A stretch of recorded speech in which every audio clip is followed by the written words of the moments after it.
A segunda parte da história, ela gira em torno dessa repercussão do que aconteceu no final da primeira parte. Eles acabam tendo que tomar uma decisão difícil, que é se mudar de cidade para uma outra do qual eles teriam que começar do zero. A despedida deles, de certa forma, é algo que, naquele momento, eles não sabiam se iriam voltar ou se iriam se ver de novo. Então é um momento bem triste deles de deixar aquela segurança, aquele núcleo bom de relação que eles tinham para ir em encontro de algo desconhecido. A gente consegue perceber que teve 3 mudanças de casa só nesse período, né? A gente começou então nessa casa em Erechim, aí depois a gente foi à casa 2, que depois veio a ser a casa 4 também, ali na casa dos pais do Luiz, e também a gente utilizou o edifício histórico, né? Então, contar com as pessoas e conversar com elas e elas dizerem sim, a gente vai receber vocês podem vir aqui cedo e ficar até a hora que precisar, foi muito importante para essa produção acontecer. Essa segunda casa, ela tem uma representação muito importante dentro da vida da personagem, que é esse momento bem opressor dentro do que ela estava vivendo. Ela tá indo para uma outra cidade, ela chega na escola, não é bem recebida pelos colegas, dentro de casa outros desafios e sempre é marcada a saudade, principalmente da avó que ficou na cidade natal dela. As casas, elas contam a história junto.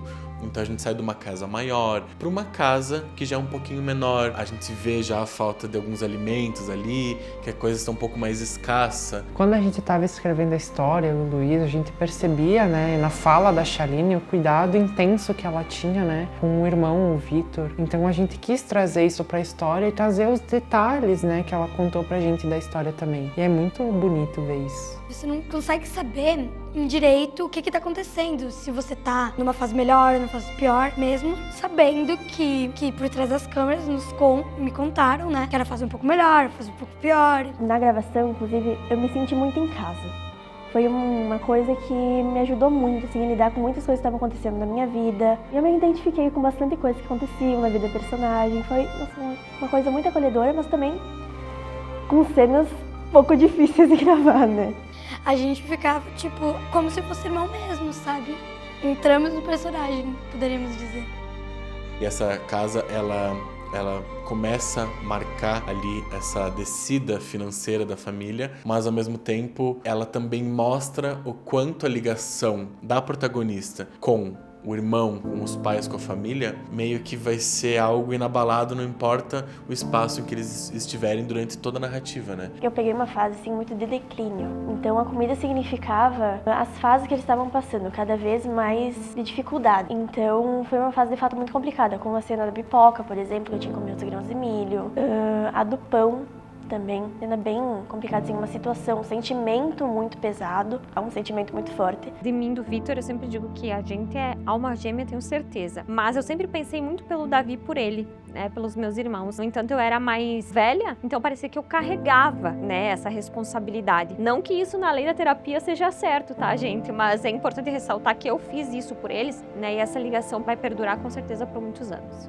Na parte do roteiro, que a gente decidiu retratar o início dessa nova jornada nessa cidade do qual ela não conhecia ninguém, foi justamente a relação com a escola, que inicialmente era boa, mas que nesse momento, além de ser difícil para qualquer jovem, né, iniciar numa nova turma, numa nova escola diferente, ela tinha pessoas ali que estavam, de certa forma, pegando no pé dela. Porque no mesmo período, eu tinha trocado de turma, então eu me identifiquei bastante, mas as pessoas de lá eram muito legais, por mais que a gente teve que gravar umas 5 vezes, porque sempre tinha uma pessoa que gritava. O filme, eu sempre digo que a gente endossa um pouco, né? Eu fui uma criança que apanhei muito na escola, porque eu não conseguia me encaixar em nenhum tipo de padrão. E naquele momento eu queria me encaixar, afinal eu era uma criança, uma pré-adolescente, então nesse momento relata, eu lembro até hoje, o primeiro dia pra mim foi traumatizante, mas mesmo com tudo isso, eu não desistia. Eu tava ali entendendo, eu queria uma resposta do porquê que eu era daquele jeito, porquê que as pessoas tinham esse quê comigo. E eu consegui entender. Hoje eu consigo entender, mas foram o quê? 30 anos praticamente para que isso, né, ocorresse.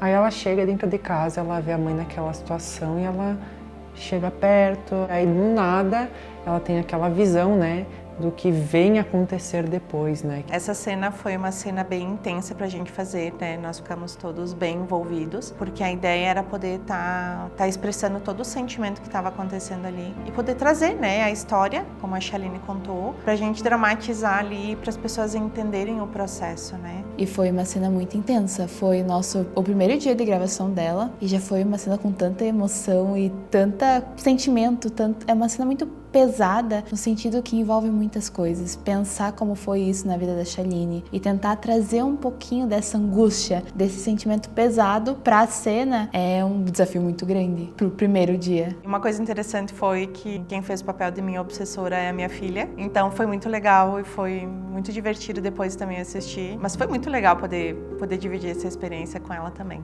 A experiência de ser obsessora foi incrível, ter um gostinho do que é estar na frente da câmera, porque trabalhando com making off a gente tá sempre atrás, né? Tá sempre vendo aquela coisa de câmera montada e luz. Tu nunca tá lá dentro, vivenciando aquele momento naquele universo que tá acontecendo tão íntimo dos atores, né? A gente quis retratar no roteiro também e na fotografia que a Shaline, ela percebia que haviam espíritos, ela percebe que há alguma coisa acontecendo, ela consegue sentir, né, fisicamente nela, com arrepio, com cheiro, que ela sente que há alguma coisa ali, mas não necessariamente ela poderia vê-los, né? A gente quis botar o espírito materializado para que nós, quando a gente fosse assistir, a gente pudesse entender também o que está se passando, né? Porém, essa questão da falta de recursos acaba sendo difícil de contornar e eles acabam tendo que tomar uma decisão de voltar para a cidade e aceitar uma proposta nova de emprego, que seria, né, trabalhar nessa associação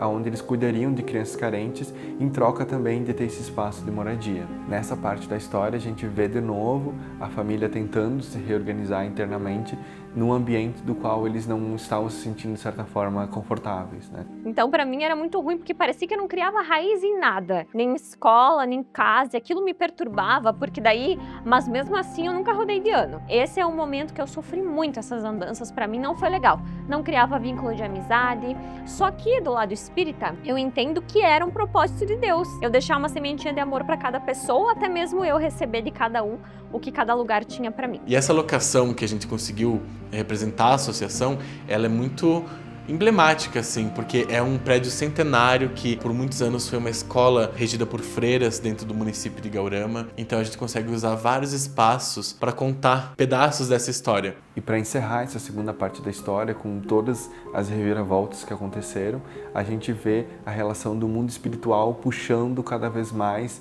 ela para confrontar ele, para entender e buscar o que estava acontecendo. E tem o obsessor atrás dela e ela pergunta, mas eu não te fiz nada. Ela tem aquele sentimento de angústia, porque ela não sabe o que está acontecendo. Ela é muito nova e aquilo lá está acontecendo e ela não consegue nem parar. Não tem um botão de pause para tipo, tá, vou desligar e vou respirar um pouco, focar apenas em mim. Não, ela tá sempre vendo aquela coisa, ela tá sempre sentindo aqueles sentimentos de vários espíritos ao redor. Então deve ser muito confuso e aquela cena mostra muito essa realmente a parte ruim, né? Porque tu não vai ter só pressentimentos, não vai ter só visões boas. Tu vai ter uma parte ruim, tu vai ter essa parte que vai te assustar, tu vai ter o medo, tu vai ter a angústia. Então eu acho que aquela cena é muito legal porque traz o outro lado e ela cresceu tendo que lidar com essa parte ruim.